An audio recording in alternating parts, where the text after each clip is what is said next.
This month marks the 20th anniversary of Nintendo 64! Oh man, you know, holding this console again and just thinking about the past and whatnot, it just, so many memories flood through of just everything I did on this console. And you know, the Nintendo 64 was actually one of the first video game consoles that, for me personally, I have so many memories of playing games on it with my friends. And today, I'm going to share some of those memories. You know, it's kind of funny holding this N64 and thinking about the past of, you know, what Nintendo was doing back then, and you know, it just makes you wonder what Nintendo was doing back then, where they currently are, and you know, what the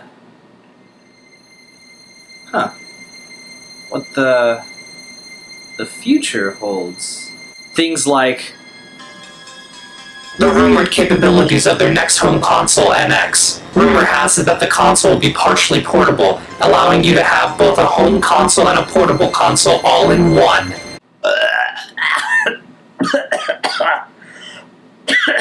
Oh, God. Ugh.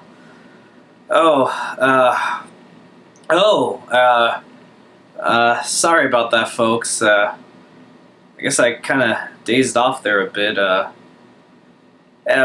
Anyway, all the same, let's push forward and let's do the show. So, most of you may know this and most of you may not, but way back in episode 3, I actually told the story of how I got my N64. So if you're curious about that, go back and watch that episode. Because for today's episode, we're going to look exclusively at the N64 games and all the memories I have behind them. So gentle viewers, sit back, relax, and let's go back to the mid-90s. Extreme! No. I guess the best way to do this would be to go through my memories chronologically, which means we're starting with Super Mario 64. Man, what is there to say about this game that hasn't been said already? It's fucking amazing! It single-handedly revolutionized 3D platforming into what it is today, which is not an easy feat at all. I also remember getting Wave Race 64 as my second game, one of the first games I remember that had a major unlock available in the game, which was the ability to ride dolphins instead of the default jet skis. So that you could replay the game with dolphins. Shadows of the Empire was the first N64 game that showed me how a serious story could be told on the console. Prior to that, all I really had was the thrilling tale of Mario going to Peach's castle for some cake. Yeah, cake. Shadows felt like a Star Wars movie in video game form. At least back in 1996 it was. Turok Dinosaur Hunter's leg glitch was the first, here, let me show you this weird thing glitch that you could actually achieve. One of my friends showed me it, and it was something I would show others if they hadn't heard of it from that point forward. I already talked about Star Fox's Rumble back in episode 11, but I never mentioned a pretty funny problem I had while playing it. My parents gave me an old as shit TV. I'm pretty sure it was made in the mid-80s or something, so by 1997, it was pretty old technologically. Anyway, the TV's inner light started malfunctioning, so the top fourth of my TV screen was black. So whenever my friends would play Star Fox 64's multiplayer, one poor bastard had to see only half his fucking screen. Eventually, I got a new TV. Hoo boy, GoldenEye. I had a friend named Alex who was so fucking good at this game. He would constantly kick me and my other friends' asses hard fucking core. Eventually we would beg not to be shot down, so he'd put us in jail, in the bunker level. Then he'd put proximity mines all over the place in case we'd try to escape our jail cells, but every so often, one of us would escape, and it was fucking epic! Even if we died, it just felt epic! I also remember that rumor Electronic Gaming Monthly ran on how there was a way to unlock the previous James Bond actors so you could play as them via multiplayer. Turns out it was all bullshit, but you could still see their pictures in the game. Oh god, this game sucked so hardcore. I literally couldn't get past the first level. My friend who I mentioned earlier, Alex, was able to get past it, but the game used a quick save feature, meaning if I ever tried to play the game again, it would start me off in level 2, and I'd probably die immediately. So what I do? I never played it. Yep, to this day, that quick save is waiting to be opened. Maybe one day, I can get Alex to play it again. Complete the circle, as they say. We shall see. Ah, Zelda. So much can be said about this game, but the memory that holds the biggest place in my mind is the second to last boss battle. My friend Gabe had an older brother that beat the game in front of me. I hadn't beat the game yet, so the particular method he used to fight Ganondorf in his first form is the one I still use to this day. Hover boots, big Goron sword, light arrows, and some patience. Around the time I bought Mario Party, my parents also got me a second controller.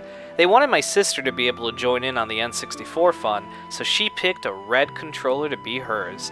It was fun for me too, since more of my friends could join in on the multiplayer fun when they came over. My sister. Man, someone recently reminded me of her. Dude, no!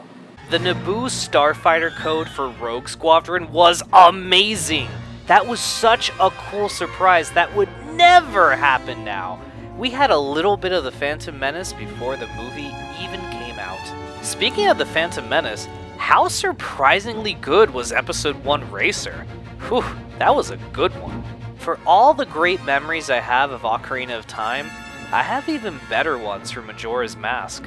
That game was really ahead of itself and had such a sad but beautiful melancholic feel to it. I remember my friend Alex helped me collect all the masks in the game, which was hard as shit to do, especially Cafe.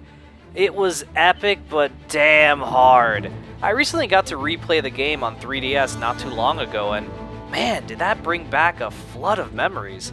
Great game, and probably one of my top 5 N64 games that are my favorite. Finally, we have Conker's Bad Fur Day.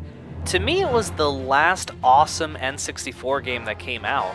It left such an impression on me since I never knew developers could go that far in an N64 game.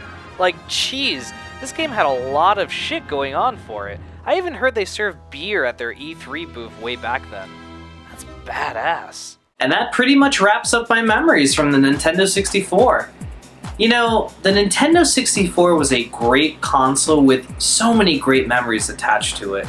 And that's the beauty of Nintendo consoles. You always get one and just associate so many memories to them. Hell, NX? I'm probably gonna have so many memories on that. I mean, rumor has it that the NX is gonna have a VR headset built in, which I personally think is really... Rumors? Rumors? Rumors?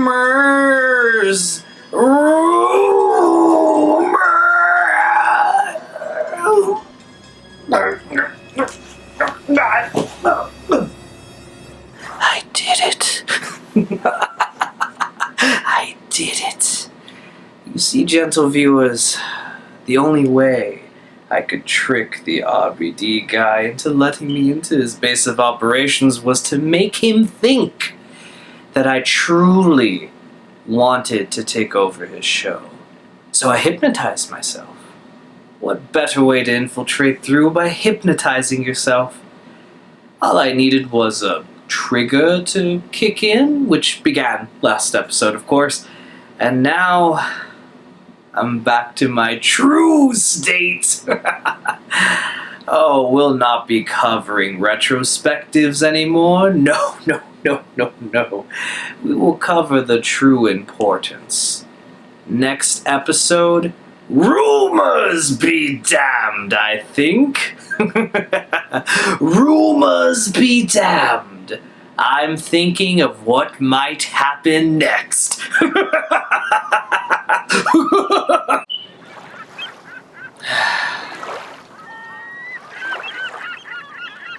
God damn it.